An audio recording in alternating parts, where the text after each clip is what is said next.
Hi leaders, என்னோட பேர் கோகிலா பிரதாப் சந்திரன். நான் ஒரு எக்ஸிக்யூட்டிவ் டைரக்டராக இருக்கேன்.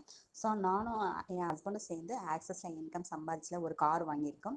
அடுத்தது போன வாரம் என்னோட இன்கம் பார்த்தீங்கன்னா 16,200 ரூபா. அதில் நான் வந்து ஒரு ஃப்ரிட்ஜ் வாங்கினேன், என்னோட ஆசை.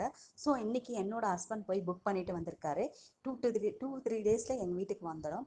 சார், நான் ஒரு ஹவுஸ் ஒய்ஃபாக இருந்து வீட்டில் ஒரு 15 வருஷம் சும்மாவே இருந்தேன். என்னால் எதுவுமே பண்ண முடியாமல் நிறைய வருத்தத்தவங்களும் இருந்தேன். இன்றைக்கி நான் ஆக்சஸ் இந்தியா ஒரு பிஸ்னஸை ஸ்டார்ட் பண்ணுறதுனால என் வீட்டுக்கு சின்ன சின்ன என்னோட கனவுகள், சின்ன சின்ன ட்ரீம்ஸ் இருந்தது. அதெல்லாம் எனக்கு ஃபுல்ஃபில் ஆச்சு. அதே மாதிரி நிறைய ஹவுஸ் ஒய்ஃப் இருப்பீங்க. ஸோ நீங்களும் எடுத்து பண்ணுங்க. கண்டிப்பாக உங்களுக்கும் சின்ன சின்ன கனவுகள் இருக்கும். அதையும் இந்த இடத்துல ஃபுல்ஃபில் கூட இடம் மட்டும் நான் சொல்லுவேன். ஸோ அப்புறம் பார்த்தீங்கன்னா, இந்த பிரபு பிரதருக்கு நான் இந்த இடத்துல தேங்க்ஸ் பண்ணிக்கிறேன். எனக்கு நிறைய கைட்னைஸ் பண்ணி என்ன இந்த அளவுக்கு கொண்டு வந்த பிரபு பிரதருக்கு நான் தேங்க்ஸ் பண்ணிக்கிறேன். நெக்ஸ்ட்டு விபி சுரேன் பிரதருக்கு நிறைய அவரோட மோட்டிவேஷன் கேட்டு நானும் நிறைய விஷயம் கற்றுக்கிட்டு இன்னைக்கு இந்த லெவலில் நானும் பண்ணிட்டுருக்கேன். அவருக்கு இந்த இடத்துல நான் நன்றி செலுத்துக்கிறேன். என்னோட டவுன்லைன் எனக்காக சப்போர்ட் பண்ணி என் கூட ட்ராவல் பண்ணவங்களுக்கு நன்றி சொல்லிக்கிறேன். Thank you leaders.